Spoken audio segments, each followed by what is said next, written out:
Devil love ഭാഗം 4. അവൻ പതിയെ കണ്ണുകൾ തുറന്ന് ചുറ്റും നോക്കി. മരുന്നിൻ്റെ മയക്കം പൂർണ്ണമായി മാറിയിരുന്നില്ല. കാഴ്ച തെളിഞ്ഞപ്പോൾ തൻ്റെ അരികിൽ തലയിൽ കൈവച്ചിരിക്കുന്ന നിരഞ്ജനെ അവൻ കണ്ടു. അവൻ്റെ ചുണ്ടിൽ ഒരു നേർത്ത പുഞ്ചിരി വിരിഞ്ഞു. ഏട്ടാ. ആ വിളി കേട്ടതും നിരഞ്ജൻ പെട്ടെന്ന് അവൻ്റെ മുഖത്തേക്ക് നോക്കി. ഡാ, എങ്ങനെയുണ്ട് നിനക്കിപ്പോൾ? കുഴപ്പമില്ല ഏട്ടാ. എന്താ സംഭവിച്ചത് അജു? ആ ചോദ്യം കേട്ടതും അജുവിൻ്റെ മുഖം മങ്ങി. എന്തോ പറയാൻ ശ്രമിച്ചെങ്കിലും വാക്കുകൾ പാതി വഴിയിൽ മുറിഞ്ഞു. എന്താ അജു? നിരഞ്ജൻ ആശങ്കയോടെ ചോദിച്ചു. ഒരു നിമിഷം മൗനമായി നിന്ന ശേഷം അജു പതിയെ പറഞ്ഞു. ഏട്ടാ, ശർമ്മ ഗ്രൂപ്പിൻ്റെ ഡീൽ നമുക്കല്ലേ കിട്ടിയത്. അതിൻ്റെ ദേഷ്യമാണ് തീർത്തത്. സിൻഗാനിയ ഗ്രൂപ്പിൻ്റെ MD ദേവിയും ആളുകളും ചേർന്നാണ് ആക്രമണം നടത്തിയത്. ഡീൽ നമുക്ക് കിട്ടിയതിൻ്റെ പ്രതികാരമായിരുന്നു.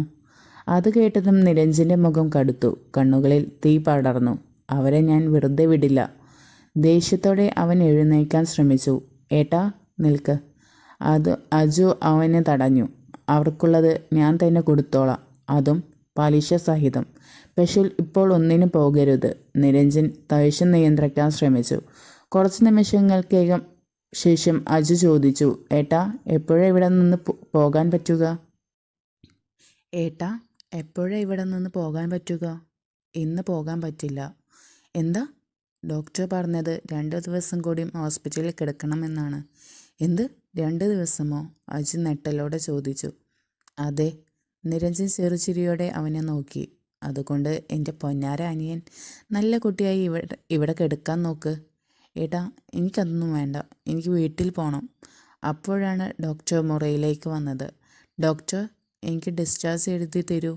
ഡോക്ടർ ചെറുചിരിയോടെ അവനെ നോക്കി. സർ, അത് സാധിക്കില്ല. കുറഞ്ഞത് 2 ദിവസം കൂടി വിശ്രമം ആവശ്യമാണ്. 3 ബുള്ളറ്റുകളാണ് സർജറിയിലൂടെ നീക്കം ചെയ്തത്. ശരീരം പൂർണ്ണമായി റിക്കവർ ആകാൻ സമയം വേണം. എനിക്ക് പ്രശ്നമൊന്നുമില്ല ഡോക്ടർ. ഞാൻ വീട്ടിൽ പോയി വിശ്രമിച്ചോളാം. അജു വീണ്ടും പറഞ്ഞു. നിരഞ്ജൻ സർ, ഒന്ന് പറഞ്ഞ് മനസ്സിലാക്കൂ. ഡോക്ടർ നിരഞ്ജനെ നോക്കി പറഞ്ഞു. അത് പറഞ്ഞ് ഡോക്ടർ പുറത്തേക്ക് പോയി. ഡോക്ടർ പുറത്തേക്ക് പോയതും നിരഞ്ജൻ അജുവിൻ്റെ അരികിൽ ഇരുന്നു.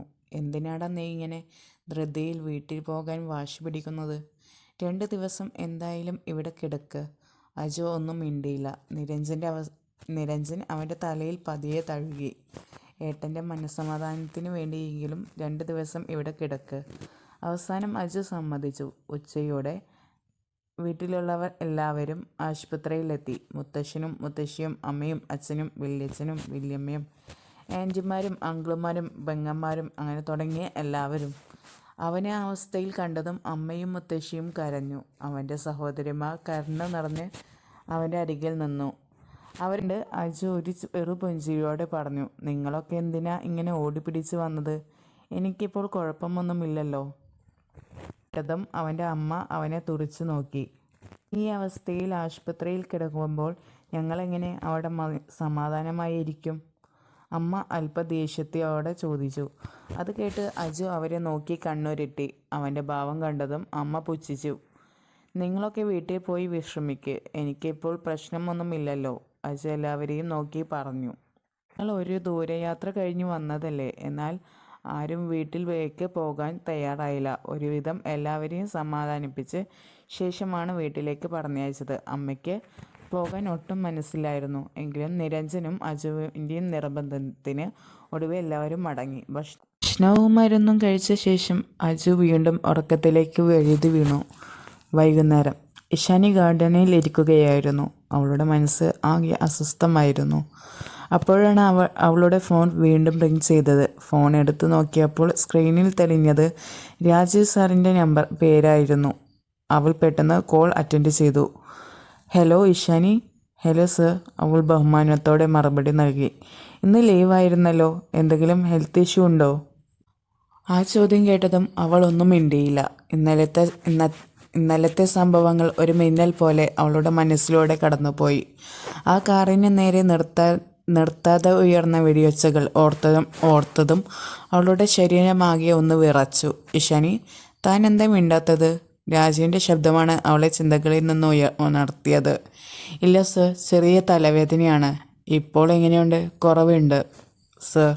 ഓക്കെ, ഞാൻ കരുതിയത് ഇന്നലെ ഞാൻ പറഞ്ഞ കാര്യത്തെക്കുറിച്ച് ആലോചിച്ചു. എന്നെ ഫേസ് ചെയ്യാൻ ബുദ്ധിമുട്ടുള്ളത് കൊണ്ടാണ് താൻ ഇന്ന് ലീവ് എടുത്തതെന്ന്.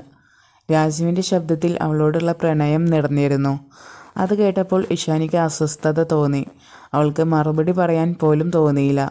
ഓക്കെ, എനിക്കുള്ള മറുപടി നാളെ പറഞ്ഞാൽ മതി. നന്നായി ആലോചിക്കൂ. അതും പറഞ്ഞു രാജീവ് ഫോൺ വെച്ചു. ഫോൺ കയ്യിൽ പിടിച്ചുകൊണ്ട് അവൾ കുറച്ചു നേരം അതേ ഇരിപ്പിലിരുന്നു.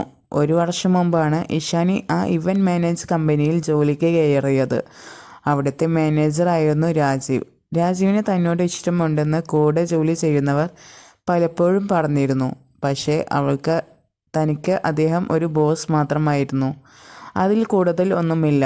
ഇന്നലെ ഓഫീസ് കഴിഞ്ഞ് ഇറങ്ങാൻ നിൽക്കുമ്പോഴാണ് രാജീവ് അവളെ ക്യാബിനിലേക്ക് വിളിച്ചത്.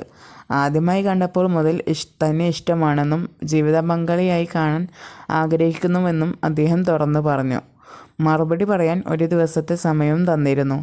എനിക്ക് അദ്ദേഹത്തോട് അങ്ങനെ ഒരു വികാരവുമില്ല. നാളെ തന്നെ നോ എന്ന് പറയണം, അവൾ മനസ്സിൽ ഉറപ്പിച്ചു. അങ്ങനെ ഓരോന്നും ആലോചിച്ചിരിക്കുമ്പോഴാണ് രേഷ്മ സ്കൂട്ടിയിൽ അവിടേക്ക് വരുന്നത് അവൾ കണ്ടത്. അവളെ കണ്ടതും ഇഷാനിയുടെ മുഖത്ത് ചെറിയൊരു പുഞ്ചിരി വിരിഞ്ഞു. നീ ഇന്ന് ലേറ്റ് ആയല്ലോ രേഷു. ആടി, ഇന്ന് വല്ലാത്തൊരു ഡേ ആയിരുന്നു, രേഷ്മ ക്ഷീണത്തോടെ പറഞ്ഞതും ഇഷാനി അത് കേട്ട് അവളുടെ മുഖത്തേക്ക് നോക്കി. മുഖം കണ്ടാൽ അറിയാം നല്ല ക്ഷീണമുണ്ടെന്ന്. നീ വാ, ഞാനൊരു കോഫി ഇട്ട് തരാം. അത് പറഞ്ഞ് രണ്ടുപേരും ലിഫ്റ്റിൽ കയറി. നീ ഇന്നത്തെ എൻ്റെ ന്യൂസ് റിപ്പോർട്ട് കേട്ടോ? രേഷ്മ ചോദിച്ചു. ആ കേട്ടു. അയാൾക്ക് എങ്ങനെയുണ്ട് ഇപ്പോൾ? ആർക്ക്? അർജുൻ ഒബ്രോയ്ക്ക്? ഓ, അദ്ദേഹമോ? രേഷ്മ ഒന്ന് ആലോചിച്ചു. ഇന്നലെ ഓഫീസിൽ നിന്ന് വരുമ്പോൾ ജംഗ്ഷനിൽ വെച്ച് ആരോ ആക്രമിച്ചു. പിന്നെ നാട്ടുകാരെ ആരോ ചേർന്നാണ് ആശുപത്രിയിൽ എത്തിച്ചതെന്ന് അറിയാൻ കഴിഞ്ഞത്. ഇഷാനി നിശബ്ദമായി കേട്ടിരുന്നു. ഡോക്ടർമാർ അപകടനില തരണം ചെയ്തെന്ന് പറഞ്ഞിരുന്നു. 2 ഡേ റെസ്റ്റ് വേണം, അതുകൊണ്ട് ഹോസ്പിറ്റലിൽ തന്നെയാണ്. അത് കേട്ടതും അവളുടെ മനസ്സ് വീണ്ടും അസ്വസ്ഥമായി. ഞങ്ങളെ ഒന്നും അകത്തേക്ക് കയറ്റിയില്ല. കൂടെ നിരഞ്ജൻ ഒബ്രോയും ഉണ്ടായിരുന്നു, രേഷ്മ പറഞ്ഞുകൊണ്ടിരുന്നു. പക്ഷേ ഇഷാനിയുടെ ചിന്തകൾ മറ്റെവിടെയോ ആയിരുന്നു. അവൾക്ക് അറിയാതെ അർജുൻ്റെ മുഖം മനസ്സിൽ തെളിഞ്ഞു. ഇന്നലെ അത്രയും അവശ്യനായിരുന്നു, പിന്നെ ഇപ്പോൾ എങ്ങനെ ഉണ്ടാവോ എന്തോ. അവളുടെ മനസ്സ് വീണ്ടും വീണ്ടും അതേ ചോദ്യം ചോദിച്ചു. അപ്പോഴാണ് രേഷ്മ അവളുടെ കയ്യിൽ തട്ടിയത്. എന്താ മോളെ, നീ വേറെ ഏതോ ലോകത്താണല്ലോ. ഇഷാനി നെട്ടി തിരിഞ്ഞു നോക്കി. അവൾ ഒരു ചിരി വരുത്താൻ ശ്രമിച്ചു. പക്ഷെ ആ ചിരി കണ്ണുകളിലെത്തിയില്ല. അവൾക്ക് തന്നെ മനസ്സിലാകുന്നില്ലായിരുന്നു എന്തുകൊണ്ടാണ് താൻ അർജുനെക്കുറിച്ച് ഇത്രമാത്രം ചിന്തിക്കുന്നത് എന്ന്. ഒരുപക്ഷെ അത് വെറും മനുഷ്യസ്നേഹം മാത്രമായിരിക്കാം, അല്ലെങ്കിൽ അവൾക്ക് തന്നെ അറിയാത്ത മറ്റെന്തോ. പിന്നെ രണ്ടുപേരും ഫ്ലാറ്റിലേക്ക് നടന്നു. ഫ്ലാറ്റിലെത്തിയ ശേഷം രേഷ്മ കുളിക്കാൻ പോയി. ഇഷാനി അടുക്കളയിലേക്ക് ചെന്നു കോഫി ഉണ്ടാക്കാൻ തുടങ്ങി. പക്ഷെ അപ്പോഴും അവളുടെ ചിന്തകളിൽ അർജുൻ തന്നെയായിരുന്നു. അയ്യേ, ഞാൻ എന്തിനാ അയാളെക്കുറിച്ച് ഇത്രയും ചിന്തിക്കുന്നത്? സ്വയം ശാസിച്ചുകൊണ്ട് അവൾ ശ്രദ്ധ കോഫിയിലേക്ക് തിരിച്ചു. കുളി കഴിഞ്ഞ് വന്ന രേഷ്മയോടൊപ്പം കോഫി കുടിച്ചും സംസാരിച്ചും സമയം ചെലവഴിച്ചു. ശേഷം രാത്രിക്കുള്ള ഭക്ഷണം ഒരുക്കി.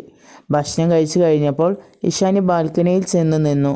ദൂരെയായി തെളിഞ്ഞു നിൽക്കുന്ന ചന്ദ്രനിലേക്ക് നോക്കിയെങ്കിലും അവളുടെ മനസ്സ് ശാന്തമായിരുന്നില്ല. ഇടയ്ക്കിടയ്ക്ക് അർജുൻ്റെ മുഖം മനസ്സിൽ തെളിയുമ്പോൾ അത് അവഗണിക്കാൻ ശ്രമിച്ചു. അപ്പോഴാണ് രേഷ്മ അടുത്തേക്ക് വന്നത്. കുറച്ചു നേരം അവളെ നോക്കി നിന്ന ശേഷം രേഷ്മ പതിയെ വിളിച്ചു. ഇഷാനി. അവൾ ഞെട്ടി തിരിഞ്ഞു നോക്കി. എന്താ എനിക്ക് പറ്റിയത്? രേഷ്മയുടെ ശബ്ദം ഗൗരവത്തിലായിരുന്നു. അപ്പോൾ ഇഷാനി ഇന്നലെ നടന്ന എല്ലാ കാര്യങ്ങളും അവളോട് പറഞ്ഞു. രാജീവിൻ്റെ പ്രപ്പോസലും അർജുൻ്റെ ആശുപത്രിയിൽ എത്തിച്ചതും നിരഞ്ജൻ വന്നതും ഇന്ന് രാജീവ് വിളിച്ചതും ഒന്നും മറച്ചു വയ്ക്കാതെ അവൾ എല്ലാം പറഞ്ഞു. അപ്പോൾ അർജുൻ സാറിനെ ആശുപത്രിയിൽ എത്തിച്ചത് നീയാണോ? രേഷ്മ അതിശയത്തോടെ ചോദിച്ചു. ഇഷാനി പതിയെ തല കുലുക്കി. പിന്നെ രാജീവിനോട് നിനക്ക് അങ്ങനെ ഒരു ഇഷ്ടമില്ലെങ്കിൽ നാളെ തന്നെ പറഞ്ഞോളൂ, രേഷ്മ പറഞ്ഞു. ഇതിനാണോ നീ ഇത്രയും ടെൻഷൻ അടിച്ചത്? ഇഷാനി ചെറുതായി ചിരിച്ചു. വാ, നമുക്ക് കിടക്കാം, രേഷ്മ പറഞ്ഞതും രണ്ടുപേരും അകത്തേക്ക് നടന്നു. എന്നാൽ കിടക്കാൻ പോയിട്ടും ഇഷാനിയുടെ മനസ്സ് ശാന്തമായില്ല. കണ്ണുകൾ അടയ്ക്കുമ്പോഴും അവളുടെ മുന്നിൽ തെളിഞ്ഞത് അർജുൻ്റെ മുഖമായിരുന്നു. എന്തിനാണ് ഞാൻ അയാളെക്കുറിച്ച് ഇത്രയും ചിന്തിക്കുന്നത്? ആ ചോദ്യം വീണ്ടും വീണ്ടും മനസ്സിൽ മുഴുങ്ങിക്കൊണ്ടിരുന്നു. പക്ഷെ അതിനുള്ള മറുപടി അവളുടെ കൈവശമുണ്ടായിരുന്നില്ല. ഒരുപക്ഷെ അവളുടെ മനസ്സ് ഇതുവരെ തിരിച്ചറിയാത്ത എന്തോ ഒരു ബന്ധം ഹൃദയം ഇതിനോടകം തിരിച്ചറിഞ്ഞു കഴിഞ്ഞിരുന്നു. അറിയാതെ തന്നെ അവളുടെ ചിന്തകളിൽ ഇടം നേടിയ ആ മനുഷ്യൻ ഒരു നാൾ അവളുടെ ജീവിതത്തിൻ്റെ ഭാഗമാവുന്നത് വിധി നേരത്തെ തീരുമാനിച്ചതായിരിക്കാം. സ്റ്റോറി ഇഷ്ടപ്പെട്ടാൽ ലൈക്ക് ചെയ്യുക, ഷെയർ ചെയ്യുക, കമൻറ്റ് ചെയ്യുക, സബ്സ്ക്രൈബ് ചെയ്യുക.